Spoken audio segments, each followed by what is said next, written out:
wala pong sino man ang may karapatan na abusuhin ng isang tao.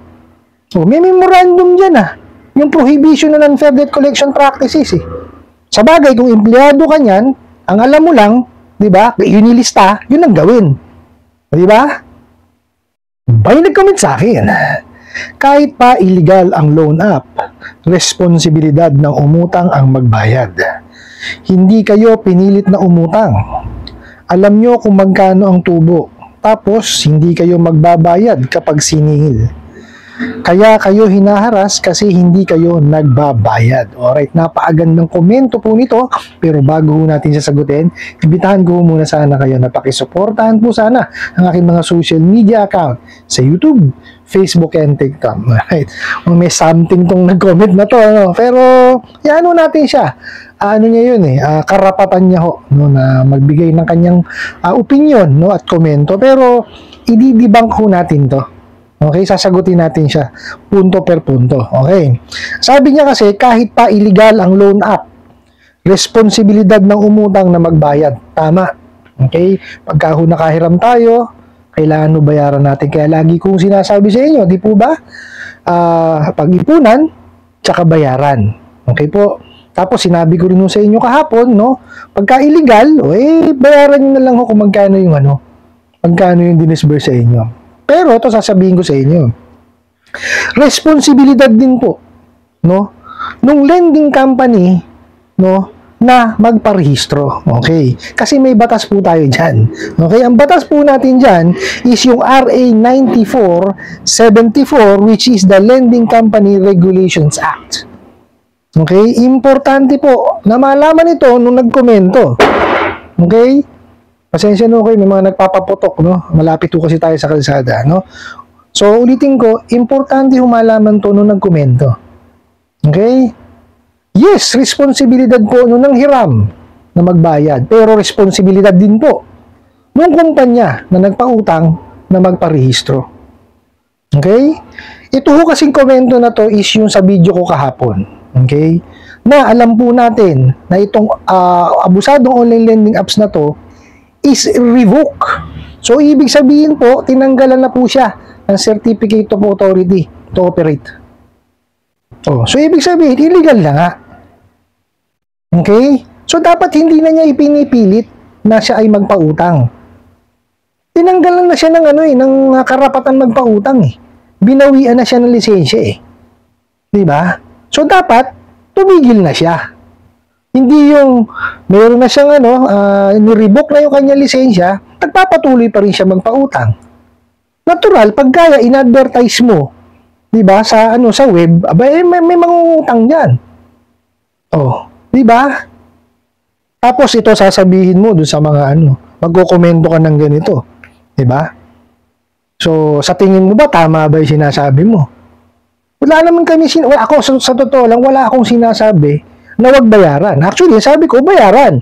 Pero yung dinisburse lang, kasi nga illegal siya Di ba? Actually, nagtanong ako sa abogado. Ano sabi sa akin po ng abogado, Pagka raw po walang certificate of authority mula sa SEC, itong mga lending na to, maaari po na yung mga, yung contract, is lumabas na unenforceable. Okay? So ako ano pa nga bayaran nyo, di ba? Pinababayaran ko yung yung na-disburse. Pero kung yan, dadaanin mo sa legal yan, wala. Di ba?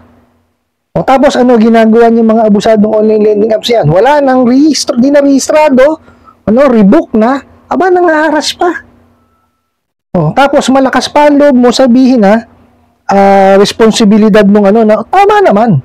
Ako hindi ko inyo kasi talaga namang pagka nanghiram ka, kailangan bayaran mo. 'Di ba?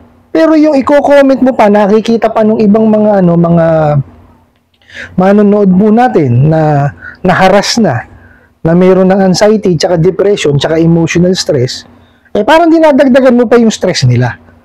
'Di ba? Kung wala na lang kayong masasabing matino, 'di ba? Wag na lang kayong magkomento. 'Di ba? Kung ayaw niyo manood din sa channel ko, okay lang wag kayong manood. Di ba? Hindi naman namin kayo pinipilit. Okay po. O, ito pa ho. Ito rin, hindi ko kayo pinipilit, di ba? O, ito, sinasabi nyo, hindi kayo pinilit na umutang. Tama po, hindi sila pinilit. Pero niloko sila, yung OLA na yan. Bakit? Kasi nag-advertise pa rin kahit rebook na eh. Di ba? Wala na nga siya sa recorded online lending platforms. O, pero nag-advertise pa rin siya, which is bawal yun. O, di ba? Tama po ba ako doon?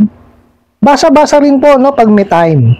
Lahat naman po kasi ng mga batas, memorandum, andyan na po sa aking description box. I-click nyo na lang. No, kung manonood po kayo ng video ko, pakisimulan hanggang sa tapos tapusin nyo po siya. Okay, tapos may mga memorandum sa kabatas na po dyan sa aking description box. Pakibasa. Basa-basa po, no, hindi yung puro comment lang. Well, wala naman ako magagawa kung empleyado ka ng OLA, 'di ba? Karapatan mo na na magkomento. Okay? Tapos sasabihin niya na alam nyo kung magkano ang tubo. Bugok. Anong alam? Deceiving nga eh. 'Di ba? Deceiving yung ginagawa niyang OLA na 'yan. Ano nakalagay sa niyan sa about this app? Ilang percent? Sasabihin ilan ng term. Tapos pagputok ng bola diba? Tapos sasabihin mo, alam ang interest, ang tubo. Loko-loko ka ba? Diba? Bago ka magkomento, mag-isip ka muna. No? Mapapahiya ka sa akin. Yung mga abusadong online lending apps na yan, deceiving. Yan po ang nagiging kaso nila. Hindi nga dinidiscuss yung diba? Yung utang isa yun sa naging kaso niya, yung sa The Truth in Lending Act, di ba? So ano sinasabi mo alam yung tubo? Hindi nila alam. Nabulaga na lang sila. Mariusip. Iisa-isahin natin yung sinasabi mo.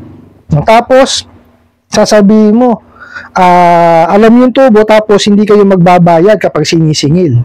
Okay. Naniningil nga ba?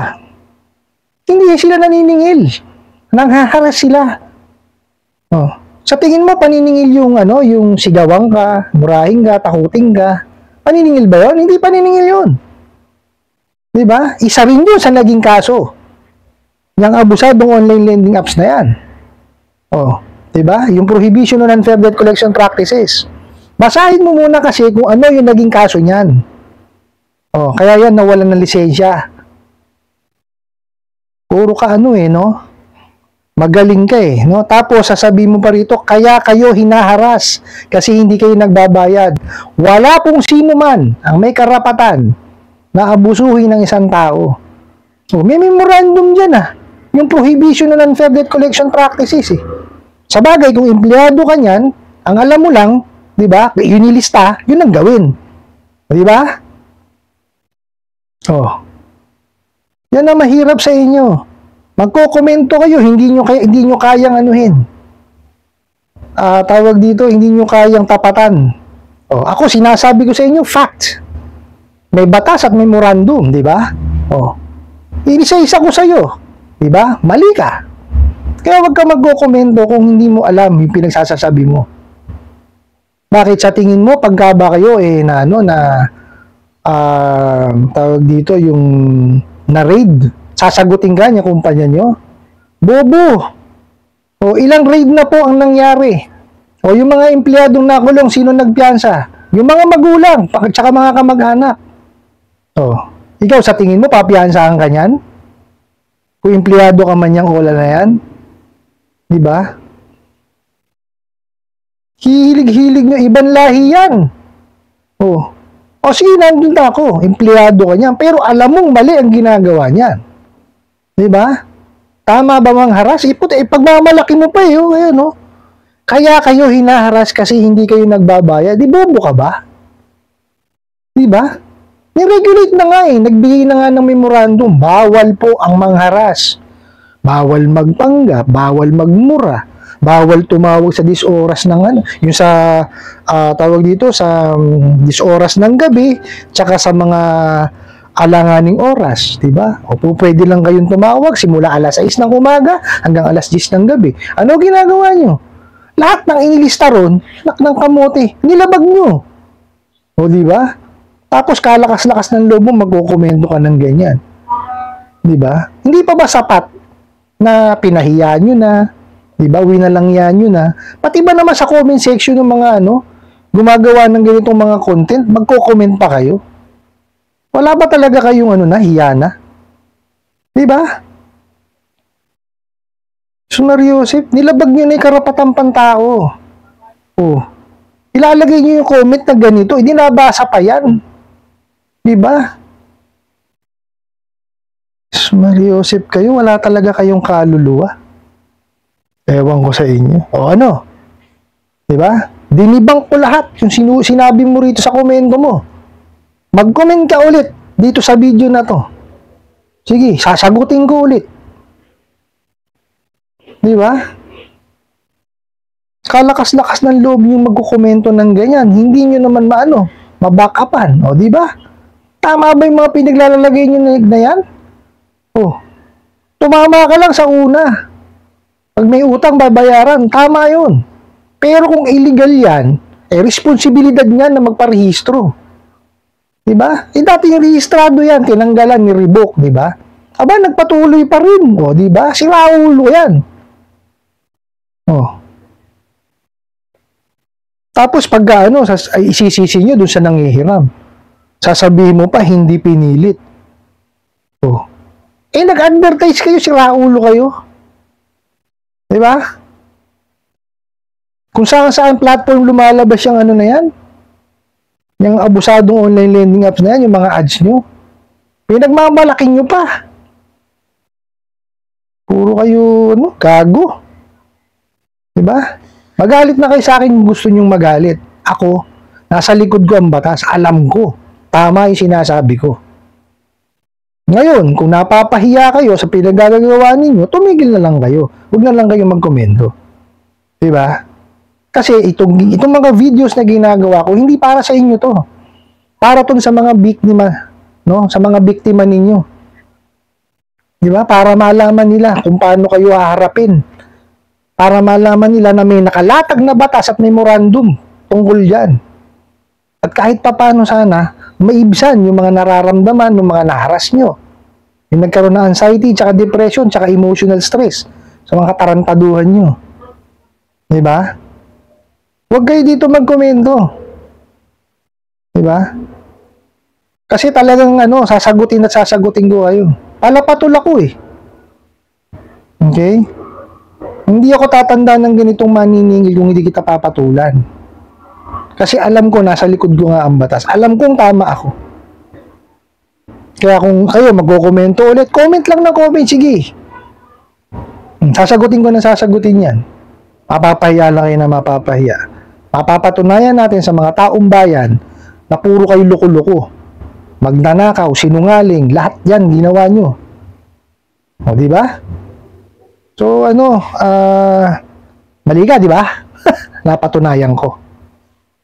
O, ngayon ang sasabihin mo. Pag-komento ka ulit. Tingnan natin. Sasagutin ko ulit. Di naman, walang problema dun. Gagawang kita ng oras, kahit gabi na. No? Doon sa mga nagko-kommentong ganyan, sa totoo lang ho, ang sinisira nyo dyan, hindi naman ako eh. Sarili ninyo. Ginagawa nyo katawa-tawa sarili ninyo. Tama ba yung pinaglalagay na yun? O, diba? O, sinagot ko ngayon, mali ka. Diba? Pero nakita mo naman, di pa rin kita pinangalanan. Diba? So, na lang, kung talagang mapilit ka, walang problema mag-comment ka ulit. Pero kung ako sa'yo, tumigil ka na lang. Okay? I hope nasagot ko po itong katanungan na to. And sana po'y makatulong. Maraming salamat po sa inyong walang sawang pagsuporta at panunod sa aking mga videos. Maraming salamat po sa inyong pag-like, pag-share, pag-comment at pagtatanong. Kunin ko na rin po itong opportunity na to na imbitahan po sana kayo na pakisuportahan po sana ang aking mga social media account sa YouTube, Facebook and TikTok. Hanggang sa muli po. Yun lang.